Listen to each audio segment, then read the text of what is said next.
देहरादून का मौसम आज बेहद ख़राब हो गया था। बाहर तेज़ बारिश हो रही थी और तापमान में भी भारी गिरावट आई थी। शाम होते होते आरव अपने केबिन में बैठा कुछ फाइल्स स्टडी कर रहा था, पर उसकी तबीयत कुछ ठीक नहीं लग रही थी। रह रहकर उसे खांसी आ रही थी और सिर में भी दर्द था। डॉक्टर, अगर आपकी तबीयत खराब है तो आप आज जल्दी घर क्यों नहीं चले जाते? एक नर्स उसके केबिन में कुछ फाइल्स अरेंज कर रही थी। नो थैंक्स, मैं हॉस्पिटल में ज़्यादा बेटर फील करूँगा। बट डॉक्टर, क्या तुम मुझे उस नए पेशेंट की फ़ाइल लाकर दे सकती हो जिसे सुबह एक एक्यूट स्टमक के लिए एडमिट किया गया था? वो वार्ड नंबर 108 वाला पेशेंट। हाँ, अभी लाती हूँ। वो वहाँ से चली गई और कुछ ही देर में लौट आई। ये लीजिए फ़ाइल और ये आपकी गर्मा गर्म कॉफ़ी। उसने फ़ाइल के साथ साथ कॉफ़ी का कप भी उसके सामने रख दिया। थैंक यू सो मच, वो मुस्कुराकर बोला और वो नर्स चली गई। आरव ने कॉफ़ी का एक सिप लिया और उस फाइल को देखने लगा। तभी उसे किसी का फ़ोन आया। जब दूसरी ओर से उसने बात सुनी तो अपनी जगह से उठकर खड़ा हो गया। क्या? लेकिन मैं अभी अभी आ रहा हूँ। वो अपना कोट उतारकर तुरंत वहाँ से भाग खड़ा हुआ। उसके चेहरे पर इस वक्त दुख, डर और गुस्से का मिश्र भाव था। उसी रात नायरा इस वक्त कमरे की खिड़की पर खड़ी बाहर गिरती तेज बारिश को देख रही थी। उसके चेहरे पर चिंता छाई थी, हाथ में फ़ोन था और दिमाग में ढेर सारे ख्याल।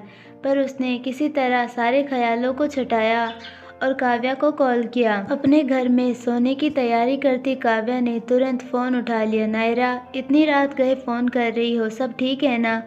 काव्या, क्या तुम मेरा एक काम कर सकती हो? नायरा ने सीधे सीधे पूछ लिया। हाँ बोलो ना नायरा, प्लीज़, क्या तुम अभी आरव के घर जा सकती हो? अभी? काव्या ये सुनकर हैरान हो गई थी। हाँ, मुझे लगता है इस वक्त आरव के साथ किसी के होने की ज़रूरत है। वेदांत इतनी बारिश में मुझे घर से बाहर तक नहीं निकलने देगा। क्या तुम मेरी हेल्प कर सकती हो? ठीक है, पर क्या हुआ है आरव को? काव्या, वो अपने होम टाउन गया था। वहाँ उसके पापा का एक विला है। बचपन की कई यादें जुड़ी है उसकी उस विला के साथ। उस विला में आज आग लग गई थी। क्या? काव्या उठकर खड़ी हो गई। प्लीज़ तुम वहाँ जाओ और मुझे फ़ोन करके बताना कि आरव ठीक है या नहीं। हाँ, मैं जा रही हूँ। काव्या उसी वक्त छाता लेकर घर से बाहर निकली और किसी तरह टैक्सी कर इतनी बारिश में आरव के घर आ पहुँची। वो जैसे ही अंदर गई, नौकर ने बताया कि आरव तो अभी घर पर ही नहीं लौटा है। पर बावजूद इसके काव्या ने उसका इंतज़ार करने की ठान ली। वो काफ़ी देर हॉल में यहाँ से वहाँ घूमती रही, पर जब मन ना लगा तो चिंता के मारे दरवाजे में आकर बैठ गई। घर के नौकर ने उसे वहाँ बैठने से मना भी किया, पर वो नहीं मानी। सीढ़ियों पर बैठे बैठे उसकी आंख लगी ही थी कि गेट खुलने की आवाज़ से उसकी नींद टूटी। उसने जल्दी से उठकर देखा तो सामने से आरव चलकर आ रहा था। पूरी तरह बारिश में भीगा हुआ था। उसकी पलकें झुकी हुई थी और लग रहा था जैसे पूरे रास्ते वो चलकर आ रहा था। आरव, उसे ऐसी हालत में देखकर काव्या ने पास रखा छाता उठा लिया और भागकर उसके पास गई। उसके पास आकर उसने आरव के सिर पर छाता पकड़ लिया। आरव ने नज़रें उठाकर ऊपर देखा, पर उसकी आंखों में काव्या को इस वक्त दर्द के अलावा कुछ नज़र नहीं आया। आरव, उसने बस एक नज़र काव्या को देखा और तुरंत उसकी आंखें बंद हो गई थी। वो बेहोश होकर काव्या के कंधे पर जा गिरा। आरव, आरव, संभालिए, संभालिए खुद को आरव, आरव। काव्या उसे संभाल ही नहीं पा रही थी। तभी उसे महसूस हुआ कि आरव का बदन बुरी तरह तप रहा था। आरव, आरव। वो नौकर की मदद से किसी तरह आरव को घर के अंदर लाई। कुछ देर बाद कमरे में हल्का अंधेरा था। बाहर हल्की बारिश हो रही थी और पानी की बूंदों की आवाज़ खिड़की के शीशे पर पड़ते हुए सुनाई दे रही थी। आरव बिस्तर पर लेटा हुआ था। उसका चेहरा पीला पड़ गया था। माथे पर पसीने की बूंदें थी और सांसें थोड़ी भारी हो रही थी। उसके पास ही काव्या बैठी हुई थी, चिंता से भरी आंखों के साथ आरव का ख्याल रख रही थी। तभी नौकर आया और उसने वहाँ एक ठंडे पानी का बॉल और कुछ पट्टियां रख दी। आपका शुक्रिया, काव्या ने कहा, पर वो नौकर भी आरव की चिंता में वहीं खड़ा रहा। आप जाकर सो जाइए, मैं हूँ आरव के पास। काव्या की बात मानकर वो वहाँ से चला गया। काव्या ने आरव के माथे को छूकर देखा तो वो अभी भी तप रहा था, इसीलिए उसने एक ठंडे पानी की पट्टी उसके माथे पर रख दी। आप हमेशा दूसरों की परवाह करते हैं पर खुद पर ध्यान देना तो जैसे सीखा ही नहीं, वो बुदबुदाई। तभी आरव ने हल्की आवाज़ में कराहते हुए अपनी आंखें खोली। वो उसे सामने बैठी काव्या धुंधली नजर आई। आरव, प्लीज़ ये दवाई खा लीजिए। काव्या ने बड़ी मुश्किल से उसे दवाई खिलाकर पानी पिलाया और वापस लेटा दिया। काव्या, वो एकदम धीमी आवाज़ में बंद आंखों के साथ बोला, हाँ मैं काव्या हूँ, आप सो जाइए। उसने बड़े प्यार से उसके चेहरे पर आई पसीने की बूंदें पोंछ डाली, पर तभी आरव ने उसका हाथ पकड़ लिया। प्लीज़ मुझे छोड़कर मत जाओ, अकेलेपन से डर लगता है मुझे। शायद वो बेहोशी में बड़बड़ा रहा था। काव्या तुरंत समझ गई कि वो इस वक्त अपने पेरेंट्स को इमेजिन कर रहा था। अपने आप ही उसने नज़र बेड के साइड में मौजूद डेस्क पर रखी तस्वीर पर गई। उस तस्वीर में आरव अपने मॉम डैड के साथ बहुत खुश लग रहा था। उसे आरव की ऐसी हालत देखकर बहुत बुरा लगा। मैं कहीं नहीं जा रही आरव, मैं यही हूँ। उसने फिर से उसका माथा छूकर देखा और पट्टी बदल दी, पर आरव ने अभी भी उसका हाथ नहीं छोड़ा था। इसीलिए काव्या पूरी रात वैसे ही बैठी रही। अगली सुबह की सुनहरी किरणों से आरव की नींद खुली। उसे अपने सिर पर दर्द तो महसूस हुआ, पर वो उठकर बैठ गया। आसपास देखा तो कोई नहीं था, पर पास ही डेस्क पर पड़ा पानी का बॉल और कपड़ा देखकर उसे तुरंत याद आ गया कि कल रात काव्या उसके साथ थी। वो उठकर धीरे से बाहर किचन में आया। उसने पानी पिया, पर तभी उसकी नज़र डाइनिंग टेबल पर गई। वहाँ हेल्दी नाश्ता ढका हुआ था। ब्रेड पर जैम से लिखा था गेट वेल सून, और पास ही में एक डिश में कुछ दवाइयाँ भी निकाल कर रखी हुई थी। ये सब देखते ही आरव बिना कुछ सोचे समझे तुरंत नाश्ता करने बैठ गया। उसने नाश्ता भी किया और दवाई भी ले ली। अब आपकी तबीयत कैसी है सर? नौकर वहाँ आ गया। अब ठीक हूँ, आपकी दोस्त बहुत अच्छी है सर। कल रात जब आप यहाँ नहीं थे ना, वो बाहर बैठी आपका वेट करती रही। रात भर आपके सिर की पट्टियाँ बदली और आपके लिए नाश्ता भी बनाया। ये सब सुनकर आरव के दिल में अजीब सी हलचल हुई। तुमने उसे रोका नहीं? मैंने बोला था उन्हें रुकने के लिए, पर वो नहीं मानी। ठीक है तुम जाओ। वो वहाँ से चला गया। कमाल है, बिना बताए चली गई। कम से कम बताकर तो जा सकती थी।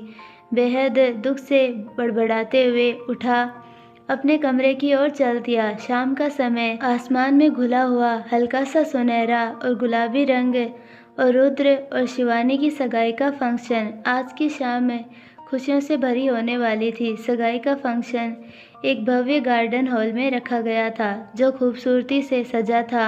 चारों ओर फेरी लाइट्स जगमगा रही थी और पेड़ों को खूबसूरत सफ़ेद और गुलाबी फूलों से सजाया गया था। फंवारे के पास हल्की धुंध और रोशनी का मेल जादुई माहौल बना रहा था। बीच में एक बड़ा सा पेस्टल थीम वाला मंडप, जहाँ रुद्र और शिवानी की सगाई होने वाली थी। मेहमानों के बैठने के लिए लकड़ी की सफ़ेद कुर्सियों पर हल्के गुलाबी और सफ़ेद रंग के रिबन बंधे हुए थे। चारों ओर फूलों की खुशबू फैली थी। शिवानी के माता पिता सारे मेहमानों का स्वागत कर रहे थे और साथ ही रुद्र को अपने पास खास मेहमानों से भी मिला रहे थे। रुद्र ने आज एक ब्लैक टैक्सीडो पहना था, जिसके अंदर सफ़ेद शर्ट और हल्का ग्रे वेस्ट कोट जच रहा था।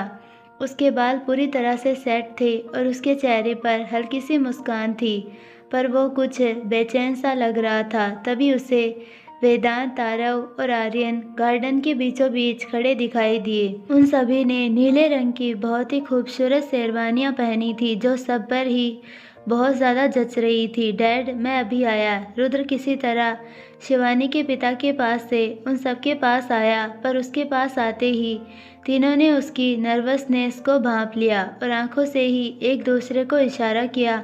यार, ये तुम्हारी टाई क्यों सेट नहीं है? आर्यन तुरंत उसके पास आया और उसकी टाई सेट करने लगा। अरे, कहीं शिवानी ने ये देखकर शादी से मना कर दिया तो? यह सुनते ही रुद्र के चेहरे की रंगत उड़ गई। आर्यन, तुम ये क्या कह रही हो? क्या मैं शिवानी को बता दूं कि ये लड़का टाई तक सही से सेट नहीं कर पा रहा? वेदांत ने धीरे से पूछा, जिस पर सब हंस पड़े। अब जाकर रुद्र समझा कि वो तीनों उसकी टांग खींच रहे थे। बहुत हंस रहे हो ना तुम लोग, देख लेना तुम सबकी भी बारी आएगी। वो गुस्से में बोला, हमारी बारी हो चुकी है, याद है ना मेरी सगाई में कैसे मेरा मजाक उड़ाया था। आर्यन तुरंत बोला, चिंता मत करो भाई, तुम बिल्कुल परफेक्ट लग रहे हो। शिवानी तुम्हें देखते ही दिल हार जाएगी। वेदांत बोला, आरव तुम ठीक हो ना? रुद्र ने तुरंत बात को बदलते हुए पूछा, जिस पर आरव ने बस मुस्कुराकर हाँ कह दिया, लेकिन उसकी मुस्कान में मौजूद उदासी सबने भांप ली थी। क्या वहाँ सब ठीक है? वेदांत ने पूछा, बहुत नुकसान हुआ है पर मैं संभाल लूँगा, आरव बोला। तभी उसकी नज़र अमन पर पड़ी। उसे देखते ही सब बहुत खुश हो गए और उसका एक फॉर्म वेलकम किया। सबने थोड़ी बातें की। तभी आर्यन की नज़र दूर से नज़र आते मनीष जी और नीता जी पर गई, जो वेदांत और उसके दोस्तों को देखकर रुक गए थे। वेदांत वो देखकर उसकी बात सुन सबने उस ओर देखा। उस ओर मत देखो, अब वो मेरे कोई नहीं है, वेदांत ने साफ साफ कह दिया। दूर खड़े मनीष जी और नीता जी उसे देख रहे थे। तभी शिवानी के पिता उनके पास आ गए। मिस्टर एंड मिसेस खुराना, आपका बहुत बहुत शुक्रिया यहाँ आने के लिए। मुझे तो लगा था कि पहले जो भी हुआ आप उससे जो हो गया सो हो गया, अब उसके बारे में बात करके कोई फ़ायदा नहीं। आपको बेटी की सगाई मुबारक हो, मनीष जी ने कह दिया। आपका बहुत धन्यवाद। इतना कहकर वो चले गए। उन्हें लग रहा था कि दोनों पति पत्नी उनकी रिक्वेस्ट पर ये वहाँ आए थे, पर वो कहाँ जानते थे कि अपने बेटे को बस एक नज़र देखने के लिए वो दोनों वहाँ चले आए थे। तभी काव्या, माया, नायरा शिवानी को मंडप की ओर लाते हुए नजर आई। उन सब ने आज नीले रंग के सुंदर लहंगे पहने थे। शिवानी ने पेस्टल गुलाबी और सिल्वर थीम वाला लहंगा पहना था, जिसमें इंट्रिकेट कढ़ाई की गई थी। उसका दुपट्टा हल्के से सिर पर रखा था, बदन पर चुनिंदा पर महंगे गहने पर स्माइल। वो तो आज गहने से भी ज़्यादा चमक रही थी। उसे देखते ही रुद्र की नज़रें उसी पर ठहर गई। माया हंसते हुए रुद्र की ओर इशारा करते हुए शिवानी के कान में बोली, देखो देखो शिवानी, तुम्हारा रुद्र आज कितना हैंडसम लग रहा है। शिवानी ने पलकें उठाकर रुद्र को देखा और उसके गाल लाल हो गए। शिवानी, तुम भी किसी परी से कम नहीं लग रही हो। अब रुद्र का तो गेम ओवर है, देखो कैसे देख रहा है तुम्हें। नायरा भी हंसकर बोली, जिस पर शिवानी शर्माते हुए मुस्कुराई। रुद्र और शिवानी की नज़रें आपस में मिली और दोनों हल्का सा मुस्कुराए। तभी रुद्र आगे आया और उसने शिवानी के सामने अपना हाथ बढ़ाया। शिवानी ने भी खुशी खुशी उसके हाथ में अपना हाथ दिया और रुद्र उसे लेकर स्टेज पर आया। दोनों को देखकर सभी ज़ोर ज़ोर से तालियां बजाने लगे। कुछ ही देर बाद शिवानी और रुद्र एक दूसरे के सामने खड़े थे। मंडप के चारों ओर फेरी लाइट्स चमक रही थी और हल्का रोमांटिक म्यूजिक माहौल को और भी खूबसूरत बना रहा था। उनके साथ साथ सारे दोस्त भी बहुत ज़्यादा खुश थे। नीचे खड़े मनीष जी और नीता जी वेदांत को सबके साथ मुस्कुराता देख रहे थे, पर उनके चेहरे के भाव से उनके इरादों का पता करना मुश्किल था। तभी नायरा ने रुद्र को पहले अंगूठी थमाई और उसे शिवानी के पास ले आई। रुद्र शिवानी की ओर देखकर हल्का सा मुस्कुराया। शिवानी, मैं वादा करता हूँ कि हमेशा तुम्हारे साथ रहूँगा। ये सुनकर शिवानी की आंखें हल्की सी नम हो गई, पर उसने हल्के से मुस्कुराते हुए अपना हाथ आगे बढ़ाया। रुद्र ने तुरंत उसकी उंगली में अंगूठी पहना दी। उसी के साथ चारों तरफ तालियां बजने लगी। शिवानी ने भी हल्की से शर्माते हुए रुद्र को अंगूठी पहना दी।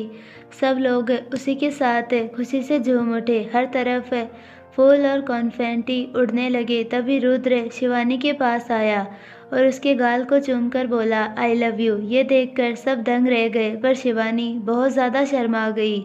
तभी नायरा ने उसे रुद्र की ओर धकेल दिया और दोनों एक दूसरे से लिपट गए। उसी के साथ सब लोग तालियों के साथ खुशी जाहिर करने लगे। तभी आर्यन माइक पर चिल्लाया, लेडीज़ एंड जेंटलमैन, अब समय है एक धमाकेदार डांस का। हमारे प्यारे दोस्त रुद्र की नई जिंदगी की शुरुआत को सेलिब्रेट करने के लिए सभी तैयार हो जाइए। डांस फ्लोर पर म्यूजिक बज पड़ा। माया और काव्या शिवानी को पकड़कर डांस फ्लोर पर खींच लाई।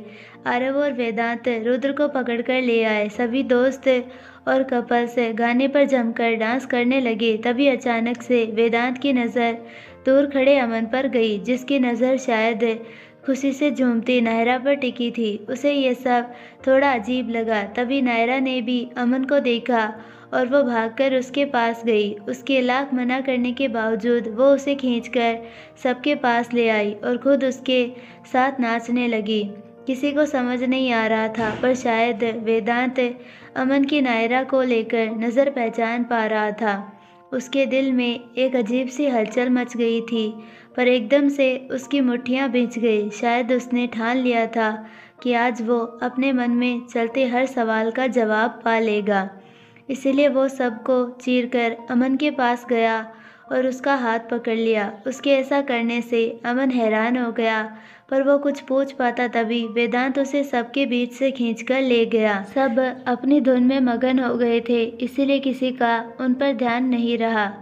वेदांत अमन को खींचकर अकेले में ले आया। तुम आखिर करना क्या चाहते हो? उसने सीधा अपना सवाल अमन पर फेंक मारा।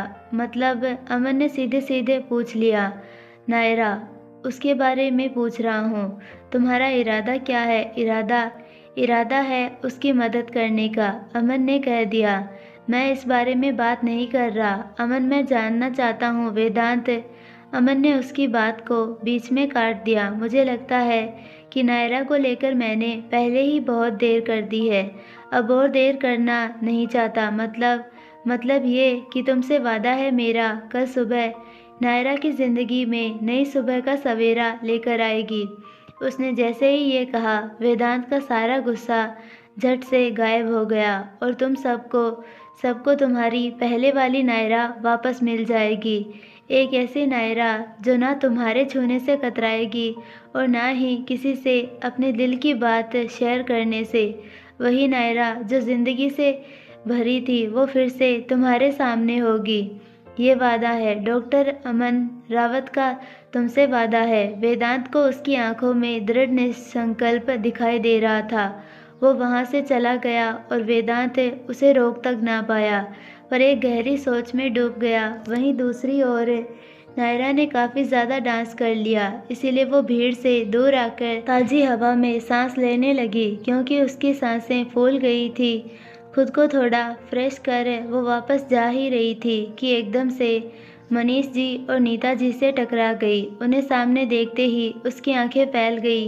वो एकदम से घबराकर वहाँ से जाने लगी, पर नीता जी ने उसे रोक लिया। क्या तुम मेरा बेटा मुझे वापस नहीं लौटा सकती? उन्होंने जैसे ही कहा, नायरा का दिल तेजी से धड़क उठा। उसने उन दोनों की ओर देखा तो दोनों की आंखों में आंसू थे। उनकी नम आंखें देखकर वो दंग रह गई। तुम जो चाहो हम देने के लिए तैयार हैं तुम्हें, मनीष जी ने गंभीर आवाज़ में कहा। वेदांत को आगे चलकर एक मल्टीनेशनल कंपनी का चेयरमैन बनना है। उसके कंधों पर एक बहुत बड़ी जिम्मेदारी आने वाली है, इसीलिए उसे एक ऐसे साथी की ज़रूरत है जो उसकी जिम्मेदारी को आधा कर सके और उसे संभाल सके। तुम्हारे साथ उसका कोई फ्यूचर नहीं है। उनकी बातों में कड़वाहट तो थी, पर सच्चाई भी थी। क्या तुम्हें सच में लगता है कि ऐसे में तुम हमारे बेटे के लिए सही हो? उनके सवाल से नायरा की आंखों में पानी आ गया। एक लीडर के लिए सबसे ज़रूरी होती है अपनी ज़ुबान। जो लड़की अपनी ही कही बात से एक झटके में मुकर जाए, वो कैसे हमारे इतने बड़े एम्पायर की वारिस बन सकती है? उन्होंने जैसे ही ये कहा, नायरा ने उनकी ओर हैरानी से देखा। उस दिन तो तुमने कहा था कि तुम उसे हमेशा हमेशा के लिए छोड़ दोगी, फिर अब क्या हुआ? अपनी बात से कैसे पलट गई तुम? नीता जी ने आगे आकर पूछा, पर नायरा के पास कोई जवाब नहीं था। एक माँ का दिल अपने बेटे के लिए तरस रहा है नायरा। देखना भगवान मेरे इस दर्द का बदला ज़रूर लेगा तुमसे। पता है कैसे? तुम्हें मुझसे भी ज़्यादा दर्द देकर। उन्होंने जैसे ही कहा, नायरा को उनके कहे शब्द इस कदर चुभ गए कि उसके कदम अपने आप पीछे हटने लगे। नहीं, मैंने कुछ गलत नहीं किया है। मेरे साथ बुरा नहीं होगा। मुझे दर्द क्यों होगा? ऐसा नहीं होगा। वो वहाँ से जैसे ही पलटी, सामने खड़े वेदांत को देखकर दंग रह गई। शायद वेदांत सुन चुका था जो नीता जी ने नायरा से कहा, पर वो वहाँ रुक ही नहीं पाई और रोते हुए वहाँ से भाग गई। ये देखकर वेदांत ने पहले तो उन दोनों की तरफ गुस्से से देखा और नायरा के पीछे भागा। नायरा, नायरा रुको, रुको नायरा। नायरा रोते हुए चली जा रही थी। वेदांत के लाख पुकारने पर भी रुक नहीं रही थी। तभी वो भागकर आया और उसका हाथ पकड़ लिया। रुको नायरा। वो रोते हुए उससे हाथ छुड़ाने की कोशिश करने लगी। नायरा प्लीज़ मेरी बात तो सुन लो। उसने जैसे ही ये कहा, नायरा एकदम से रुक गई। क्या कहोगे वेदांत? यही ना कि मुझे उनकी बात का बुरा नहीं मानना चाहिए, पर क्या सच में ये मुमकिन है? उसके सवाल ने वेदांत को चुप करा दिया। तुम अच्छे से जानते हो कि मैं अपनी हर तरह की बेइज्जती सह सकती हूँ। वैसे भी वो हमारे बड़े हैं, मुझे कोस सकते हैं, पर पहले मेरी जान लेने की कोशिश की और अब उन्होंने मुझे पैसे देकर ऑफर किया। वेदांत, उसके ऐसा कहते ही वेदांत के हाथ से नायरा की कलाई छूट गई। उन्होंने मुझे पैसे ऑफर किए तुमसे दूर जाने के लिए, तुम्हें छोड़ने के लिए। क्या एक गरीब परिवार से होना सच में इतना बड़ा गुनाह है? क्या सच में मेरी गरीबी मेरे माथे का लेबल है कि मैं अपनी किसी भी कीमती चीज़ को पैसे से तोल सकती हूँ? उसके किसी सवाल का जवाब नहीं था वेदांत के पास। उन्होंने कहा कि तुम्हें अपनी कंपनी का चेयरमैन बनना है, आगे चलकर एक मल्टीनेशनल कंपनी को रन करना है। वेदांत, प्लीज़ मेरी वजह से इतना बड़ा मौका हाथ से मत जाने दो, वरना मैं खुद को कभी माफ़ नहीं कर पाऊंगी। वो बस इतना कहकर रोते रोते वहाँ से चली गई। वेदांत इस बार उसे रोक तक ना सका, क्योंकि नायरा उसे किसी भी लिहाज से गलत नज़र नहीं आ रही थी, पर उसे समझ नहीं आ रहा था कि वो अपने पेरेंट्स का क्या करे। उनसे सारे रिश्ते नाते तोड़ देने के बावजूद भी वो उसकी ज़िंदगी में जहर घोलने का काम किए जा रहे थे। उसने अपने ही बाल नोच लिए। कोई चाहे कुछ भी कर ले, पर मैं हार नहीं मानूंगा। तुम्हारा दिल और तुम्हें मैं जीत कर ही रहूँगा नायरा। उसने फिर से ठान लिया और नायरा के पीछे भाग गया। वहीं दूसरी ओर नायरा जैसे ही मंडप के पास आई, उसने अपने आंसू पोंछ लिए और चेहरे पर नकली मुस्कान लाकर सबके पास चली गई। कोई उसे देखकर कह ही नहीं सकता था कि वो अभी अभी रो रही थी। तभी वेदांत भी उसके पास आ पहुंचा, पर उसने जैसे ही नायरा से बात करने की कोशिश की, वो उसे टालकर दूर चली गई। नायरा, मुझे बात करनी है तुमसे। वेदांत उसके सामने आकर खड़ा हो गया। इस वक्त मैं कोई बात नहीं करना चाहती वेदांत, उसने साफ साफ कह दिया। पर क्यों पता नहीं, पर इस वक्त कोई बात नहीं हो सकती। वो वहाँ से जाने ही वाली थी कि वेदांत ने उसका हाथ पकड़ अपने पास खींच लिया। वेदांत, क्या कर रहे हो? लोग हैं यहाँ तो? उसके सवाल पर नायरा ने चौंक कर देखा। मुझे फ़र्क नहीं पड़ता लोगों से, पर मुझे पड़ता है। नायरा ने भी गुस्से में उसके हाथ झटक दिए और फिर से जाने को हुई कि तभी वेदांत ने कसकर उसकी कलाई पकड़ ली। वेदांत, छोड़ो मेरा हाथ। नहीं नायरा, फिर से नहीं। इस बार तुम्हारा हाथ नहीं छोड़ूंगा, तुम्हारे कहने पर भी नहीं। वो उसकी आंखों में आंखें डालकर बोला, लेकिन इस बार उसकी आंखों में जिद साफ नज़र आ रही थी। सही कहा था तुम्हारे मोम ने, जिद बना लिया है तुमने मुझे अपनी। और सब जानते हैं कि वेदांत खुराना ने अपनी कोई जिद अधूरी नहीं छोड़ी है। उसकी बात सुनते ही वेदांत ने उसकी कलाई को छोड़ दिया। अचानक ही उसकी आंखों में गुस्सा और दुख उभर आया। क्या कहा तुमने? वो गुस्से में गुर्राते हुए बोला, पर नायरा जवाब ना दे सकी, क्योंकि तुरंत ही उसे वेदांत की आंखों में उभरते आंसू नजर आ गए थे। तुमने मेरे प्यार को जिद का नाम दिया। तुम्हारी हिम्मत कैसे हुई ऐसा करने की नायरा? उसकी आंखों में आंसू गिर पड़े। वेदांत, मैंने कहा था ना मुझे बात नहीं करनी। नायरा ने फिर भी उसके आंसुओं को नज़रअंदाज कर दिया और वहाँ से निकल गई। उसकी बातों का वेदांत को बहुत बुरा लगा था। बावजूद इसके वेदांत ने ठान लिया था कि वो इस बार उसे इतनी आसानी से जाने नहीं देगा। मैं तुम्हें कहीं नहीं जाने दूंगा Naira. I am not gonna give up. वो वापस उसके पीछे चल दिया। वेदांत से तो नायरा ने गुस्से में बात कर ली, पर उसका दिल दुखाकर वो खुद रोने लगी। तेजी से सबसे दूर जा रही थी, तभी किसी ने फिर से उसकी कलाई को पकड़ लिया। वो गुस्से में वेदांत का नाम लेकर चिल्लाने ही वाली थी कि आर्यन को देखकर चौंक गई। कहाँ जा रही हो नायरा? कब से तुम्हारी तलाश थी, वो मुस्कुराकर बोला और तुरंत ही एक माइक में चिल्लाने लगा, तो लेडीज़ एंड जेंटलमैन, आज की रात बड़ी धमाकेदार होने वाली है, क्योंकि हम सब के बीच यहाँ कोई ऐसा है जो अपनी शर्त को पूरा करना चाहता है। उसकी बात सुनकर सब हैरान हो गए। नायरा चाहकर भी उसका हाथ छुड़ाकर ना जा सकी, क्योंकि सबका ध्यान उन्हीं पर था। वेदांत भी ये सब देखकर उनसे थोड़ी दूरी पर ही रुक गया। तभी स्पॉटलाइट स्टेज पर पड़ी, जहां अमन खड़ा था। अमन उसे देखकर नायरा हैरान हो गई, पर उसे ज़्यादा हैरानी तब हुई जब वो चलकर उसी की तरफ आने लगा। जैसे ही वो उसके सामने आया, आर्यन ने नायरा का हाथ छोड़ दिया और पीछे हट गया। अब सभी की नज़रें उन्हीं पर टिक गई। इस वक्त नायरा भी अमन की आंखों में कुछ अजीब देख पा रही थी, पर उसे पहचान नहीं पा रही थी। तभी अमन अपने एक घुटने पर उसके सामने बैठ गया। ये देखकर अब लोग हैरान हो गए। अमन, क्या कर रहे हो? उठो प्लीज़। नायरा थोड़ी घबरा गई, पर तभी अमन बोल पड़ा, नायरा, मैं अमन यहाँ मौजूद सभी लोगों के सामने अपने पूरे दिल से ये एक्सेप्ट करता हूँ कि तुम सबसे बेस्ट हो नायरा। तुमसे बेहतर इस दुनिया में कोई नहीं। उसने जब ये कहा, नायरा को समझ आया कि उसी ने उसे सबके सामने अपनी शर्त पूरी करने के लिए कहा था। पर अब जब सब लोग देख रहे थे तो उसे थोड़ा अजीब लग रहा था। अमन, बस बहुत हुआ, अब उठ जाओ। वो उसे खड़ा करने की कोशिश करने लगी, पर अमन ने उसकी ओर देखा और आगे बोलने लगा, नायरा, तुम एक पहेली हो। बाहर से इतनी साधारण, लेकिन भीतर से खास। तुम्हारे जैसा इंसान मैंने कभी नहीं देखा। वो जब बोलने लगा, अब की बार सब गौर से सुनने लगे। लोग कहते हैं कि दर्द इंसान को तोड़ देता है, लेकिन तुम्हें देखकर मुझे लगता है कि दर्द ने तुम्हें और मजबूत बना दिया है।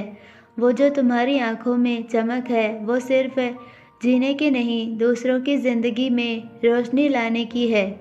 तुम हर बार अपने दर्द को किनारे रखकर दूसरों की मदद करने खड़ी हो जाती हो।